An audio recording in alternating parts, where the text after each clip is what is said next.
Hi everyone, this is Heidi. I just wanted to do a quick video on a question that I keep getting about secondhand stress. So with the new book coming out and talking about stress addiction, I've had the opportunity to share a lot about how stress is addictive and why it's addictive. But one of the topics that people keep finding interesting is this notion of secondhand stress and if we can pick up stress from people around us. And I would say absolutely 100% stress is very contagious. In fact, I think it's more contagious than the flu. And the reason I say that is because you can pick it up from a distance. You don't even have to be in someone's space to pick up stress that someone else is carrying. In fact, you can get it on the phone, you can get it on Facebook, you can get it on email. And you can get it when someone just walks in the room. I think we all have people in our lives that feel a little bit like Tasmanian devils, and they walk in and just carry this whirlwind of stress and chaos around them. Now, I'm not saying those are bad people, and I'm definitely not saying that you should kick them out of your life. In fact, you might be one of those people as well, so that's something to think about.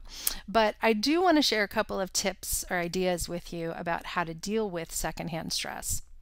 So the first thing is just an awareness of the fact that you can pick up stress from other people. The brain is very, very sensitive to threats in the environment. And one of the ways we're wired is to be able to read people's nonverbal, to listen to the tone of someone's voice, to the word selection that they're using.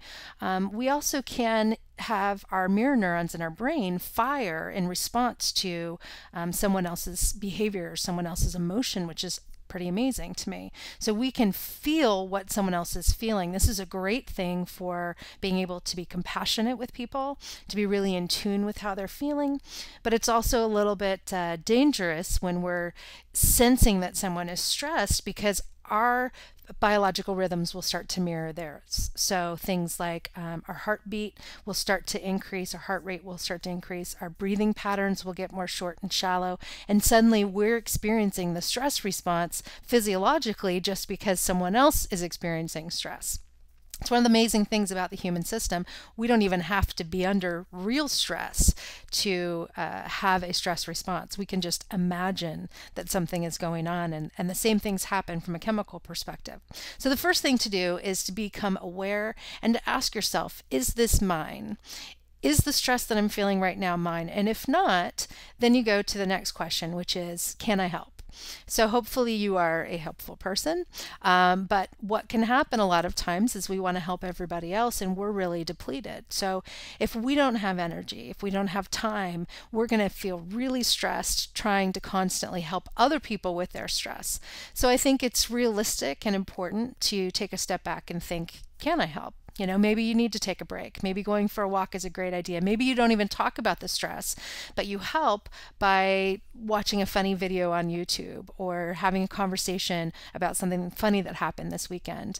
You certainly can help reduce someone's stress levels by giving them a break for a moment or lightening the mood a little bit with some humor. But if you can't, if you're feeling low on energy, if you're feeling stressed already, then it's important to move to the third step, which is to make sure you're setting clear boundaries. So the first question is it mine? If it is, then you want to figure out how to deal with that stress. That's another topic. But if it's not and it's secondhand stress, then can I help? Meaning, am I able? Am I able and willing to help? If so, there's some things you can do, like lighten the mood or go for a walk or take a break. But if not, then you want to think about setting boundaries. So are there ways that you can create boundaries for yourself in your work environment, like having focused time so you're not being constantly interrupted, or even email? Really important to schedule times to check email so you're not constantly being bombarded and constantly pulling up secondhand stress via email from colleagues or clients of yours.